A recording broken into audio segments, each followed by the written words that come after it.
اعوذ باللہ من الشیطان الرجیم بسم اللہ الرحمن الرحیم۔ السلام علیکم ورحمۃ اللہ وبرکاتہ۔ پارہ نمبر 30 سورۃ الفلق، اردو ترجمہ اور تفسیر۔ گزشتہ سبق میں ہم نے سورۃ الفلق اور سورۃ الناس یعنی معوذتین کے تعارف کو پڑھ لیا تھا۔ آج کے سبق میں آیت نمبر 1 سے آغاز کیا جا رہا ہے، جس میں اللہ رب العزت فرما رہا ہے قل اعوذ برب الفلق، کہو فرما دیجئے کہ میں پناہ میں آتا ہوں صبح کے رب کی۔ اب ذرا توجہ کیجیے گا، ظاہری خطاب تو رسول اللہ صلی اللہ علیہ وآلہ وسلم سے ہے، ان کے توسط سے پھر یہ کہ امت میں سب لوگ اللہ کی پناہ طلب کریں تو ان الفاظ کے ساتھ جو معوذتین میں ذکر ہوتے ہیں۔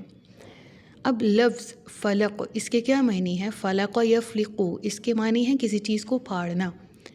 سورۃ الانعام آیت نمبر 95 میں یہ لفظ استعمال ہوا، ان اللہ فالق الحب والنوى، یعنی اللہ اپنی قدرت سے زمین کے اندر دانوں یا گٹلیوں کو پھاڑتا ہے اور پھر وہ پودے یا درختوں کی صورت اختیار کرتی ہیں۔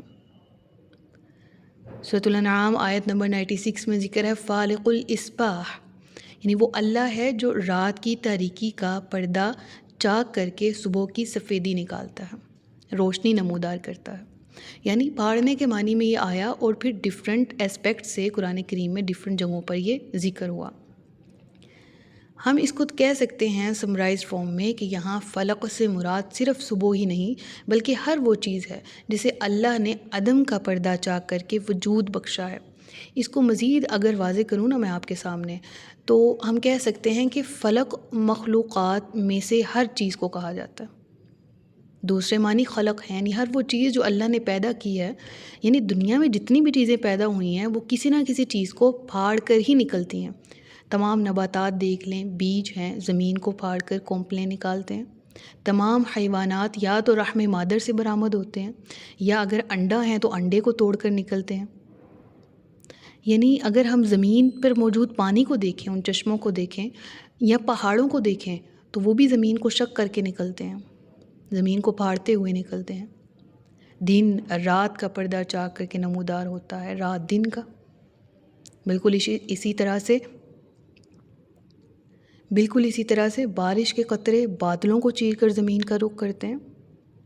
تو ہم اپنے ارد گرد روئے زمین پر موجود جتنی بھی اشیاء دیکھ لیں، اگر یہ کہ موجودات میں سے ہر چیز کسی نہ کسی طرح کے انشقاق یعنی پھٹ جانے کے عمل کے نتیجے سے عدم سے وجود میں آتی ہے، لہٰذا ہم یہ کہہ سکتے ہیں کہ آسمان اور زمین بھی، اگر قرآن کریم کی آیت ہے نا کہ کانتا رتقا ففتقناہما، یعنی یہ دونوں بھی ایک ہی ڈھیر تھے، پھر یہ پھٹے اور اللہ تعالیٰ نے ان کو جدا جدا کر دیا۔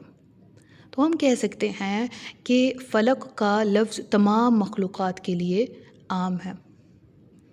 اور رب الفلق کا کیا مطلب ہے؟ دیکھیں، توجہ کیجیے گا اس بات پہ، یعنی وہ اللہ جو رب ہے۔ فلق کی ڈیفینیشن تو میں نے آپ کو بتا دی، اس کے مرادی معنی، حقیقی معنی کس طرح سے یہ لفظ استعمال ہوا ہے، لیکن لفظ رب کو اگر دیکھیں نا تو اس میں بہت مٹھاس اور بہت جامعیت ہے۔ یعنی مالک ہونا، پروردگار ہونا، پالنے والا، آقا ہونا، مربی ہونا، یہ تمام کی تمام صفات ایک جگہ پر جامع ہوتی ہیں جسے رب کہا جاتا ہے۔ یعنی ان ساری مخلوقات میں سے کہیں بھی کسی بھی طرح کا شر پایا جاتا ہے تو اللہ مجھے اس شر سے بچا لے۔ اب ذرا سمجھیے گا کہ خیر کی موجودگی اور شر کی موجودگی یہ دو الگ الگ چیزیں نہیں ہیں، الگ الگ دنیایں نہیں ہیں، بلکہ ہر کریشن کے اندر شر کا کوئی نہ کوئی اسپیکٹ موجود ہو سکتا ہے۔ انسانوں کے اندر بھی، حیوانات میں بھی، ٹھیک ہے، اسی طرح جنات میں بھی، یعنی اس عالم میں ہمیں خیر کے ساتھ شر جڑا ہوا ملے گا۔ لہٰذا ہم اس دعا میں یہ مانگتے ہیں کہ اے تمام مخلوقات کے پیدا کرنے والے پروردگار، تو ہمیں ہر طرح کے شر سے محفوظ رکھنا۔ اور اسی کی تفصیل اگلی آیت میں آ رہی ہے، من شر ما خلق، میں پناہ میں آتا ہوں اس کی تمام مخلوقات کے شر سے۔ یعنی شر مستقل طور پر علیحدہ وجود رکھنے والی کوئی چیز نہیں ہے، بلکہ یہ اللہ کے مختلف مخلوقات کے اندر ہی کا ایک عنصر ہے۔ یعنی اللہ کی ذات تو ہر قسم کے نقص اور عیب سے تو پاک ہے، لیکن اس کی مخلوق اپنے خالق کی طرح کامل نہیں ہو سکتی۔ چنانچہ ہر مخلوق کے اندر کسی نہ کسی طرح کی کمی تو ہو سکتی ہے، تنقیص کا پہلو تو ہو سکتا ہے۔ یہ کہہ سکتے ہیں کہ انسانیت کے بھی تو بہت سے درجے ہیں نا۔ روحانی طور پر اگرچہ اللہ نے کہا کہ احسنی تقویم، میں نے بہترین درجے میں سے پیدا کیا، لیکن بتقاضۂ بشری حیوانی زندگی میں اگر وہ دیکھے تو اس کے مادی وجود میں بہت سی کمزوریاں پائی جاتی ہیں۔ اسی طرح ہر مخلوق میں مختلف کمزوریوں کے بہت طرح کے پہلو موجود ہوتے ہیں، انہی پہلوؤں کی وجہ سے شر جنم لیتا ہے۔ اور اس آیت میں یہی ذکر ہوا کہ اے پروردگار، تیری جس مخلوق میں سے شر کے جو بھی پہلو نکلتے ہیں، ان میں سے ہر قسم کے شر سے میں تیری پناہ میں آتا ہوں۔ اور اس آیت میں کتنی جامعت ہے، یعنی اگر برب الفلق کے الفاظ پہ غور کریں کہ بنانے والے، کریٹر، سسٹینر، اور وہ ہر خوبی جو ایک رب کی ہے اور ہونی بھی چاہیے ڈیفینیٹلی، تبھی وہ رب کہلاتا ہے، جبکہ اللہ کے سوا دیگر کسی کے ساتھ یہ صفات نہیں لگتی۔ بہرحال اس لفظ پر غور کریں، اور اس کے بعد پھر اس کے بعد اگلی آیت میں آئے من شر ما خلق، تو نے جو بھی پیدا کیا ان مخلوقات میں سے جس کے اندر شر کا کوئی بھی پہلو موجود ہے، ہر اس شر سے مجھے محفوظ فرما۔ یعنی اس ایک آیت کے اندر ہم اللہ تعالیٰ کی پناہ میں آ رہے ہیں ہر قسم کے شر سے، چاہے وہ کسی انسان کی طرف سے ہو، چاہے کسی بھی دوسری کسی حیوان کی طرف سے ہو، یا یو کین سے کہ جنات کی طرف سے ہو، کسی بھی طرح کا معاملہ، تو یہاں اس کا ذکر بہرحال کیا گیا ہے۔ پھر اگلی آیت ہے وَمِن شَرِّ غَاسِقٍ اِذَا وَقَبَ، اور میں پناہ میں آتا ہوں سخت اندھیری رات کے شر سے جب وہ چھا جائے۔ اب مخلوقات کے شر سے عموماً خدا کی پناہ مانگنے کے بعد یہاں پر مخلوقات کے شر سے خصوصیت کے ساتھ پناہ مانگنے کی تلقین کی جا رہی، یعنی غاسقٍ اذا وقب کے الفاظ استعمال ہوئے۔ غاسق کے لغوی معنی کیا ہیں؟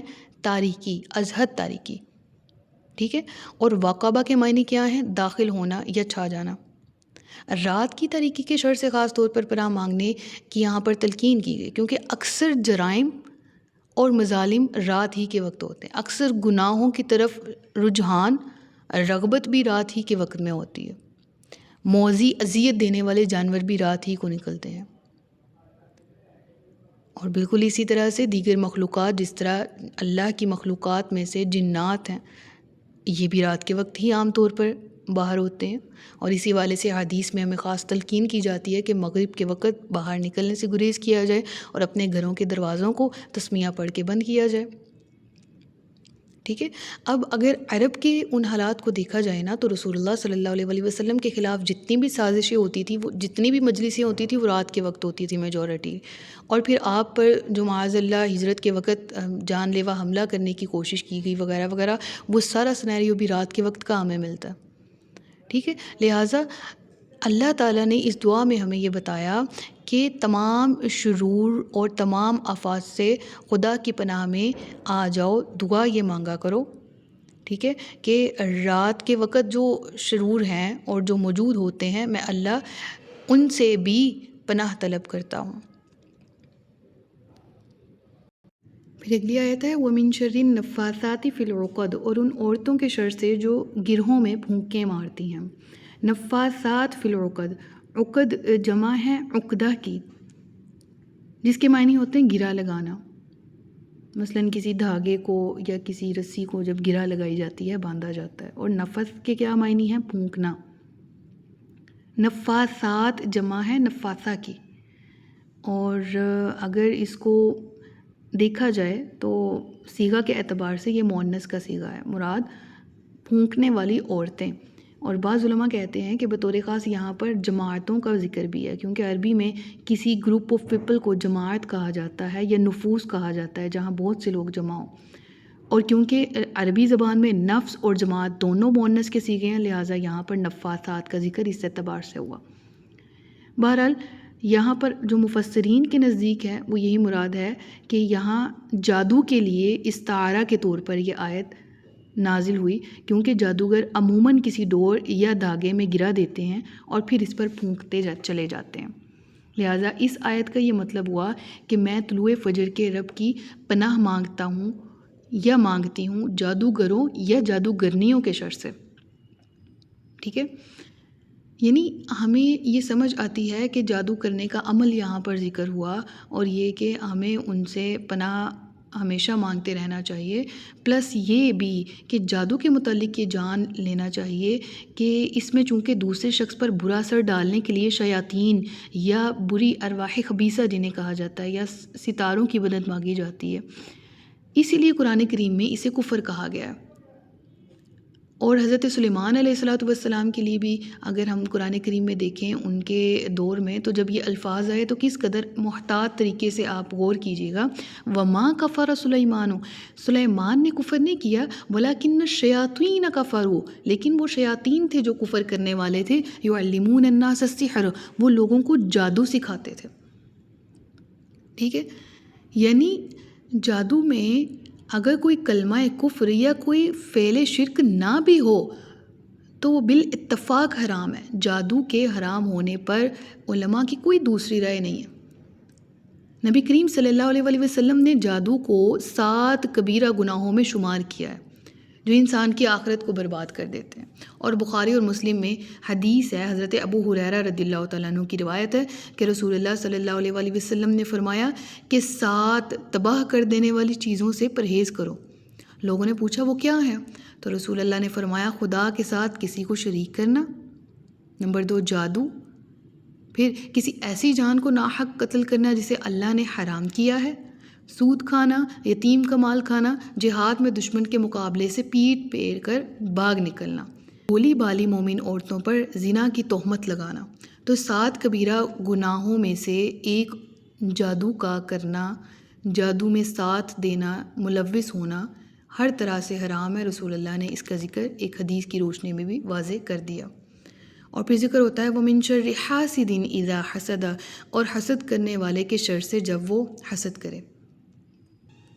لہٰذا پھر یہاں پر حاسد کے شر سے اللہ کی پناہ طلب کرنے کا ذکر ہوا کہ انسان کو چاہیے کہ وہ حاسدین کے شر سے امان پانے کے لیے اللہ سے مدد طلب کرتا رہے۔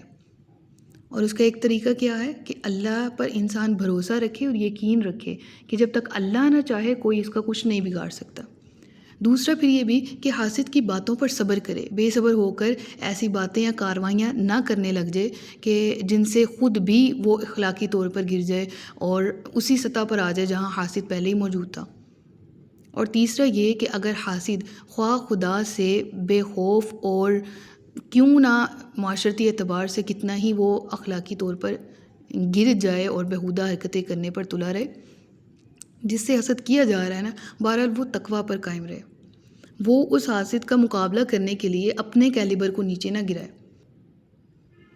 لہٰذا ان سے بچنے کے لیے خود بھی احتیاطی تدابیر تو بہرحال کریں، اخلاقی طور پر گریں نہ، اللہ سے دعا بھی طلب کرتے رہیں۔ اور دوسرا یہ کہ جب معلوم ہو کہ فلاں حاسدین میں سے ہے تو ان سے اپنی نعمت یا کامیابی کا ذکر بھی نہ کریں، کیونکہ نعمت کا ذکر، بے شک نعمت کا اثر اللہ اپنے بندے پر دیکھنا چاہتا ہے، اور somehow ہماری انٹینشن خراب نہیں ہوتی نعمت کا ذکر کرتے ہوئے، لیکن حاسدین کے ہاں خاموش رہیں، ان کے سامنے ظاہر نہ ہوں۔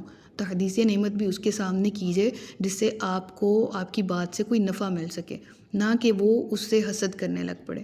اور پھر سب سے بڑھ کے یہ کہ اگر نیت میں ریاکاری شامل ہو تو پھر چاہے حاسد ہو یا غیر حاسد ہو، اس کے سامنے تو آپ ریاکار بنیں گے تو نقصان تو اٹھائیں گے، یعنی اپنی نعمت کے زوال کا سبب وہ بن جائے گا۔ حدیث میں ایسی بے شمار دعائیں ذکر کی گئی ہیں جن میں سے سم آف دوز اپلیکیشنز کی فارم میں آج جدید ٹیکنالوجی کے دور میں میرے پاس بہت ساری اچھی اپلیکیشنز ہیں جس میں مستند ریفرنسز کے ساتھ دعاز موجود ہیں۔ ان اپلیکیشنز کا لنک میں انشاءاللہ آپ کو ڈسکرپشن میں دے دوں گی، وہاں سے ڈاؤن لوڈ کر لیجئے اور ان کو ڈیلی بیسز میں صبح و شام پڑھا کریں، اللہ تعالیٰ سے دعا کرتے رہا کریں، اس کی پناہ طلب کرتے رہا کریں۔ ہم سب کے حالات پر رحم کرے اور ہمیں معوذتین پڑھتے رہنے کی اور ہر طرح کے شر سے محفوظ رہنے کی توفیق عطا فرمائے۔ یہاں پر ہمارا سبق مکمل ہوتا ہے۔ بارک اللہ لی ولکم فی القرآن الکریم ونفعنی وایاکم بالقرآن والذکر الحکیم۔ صدق اللہ العلی العظیم۔ السلام علیکم ورحمۃ اللہ وبرکاتہ۔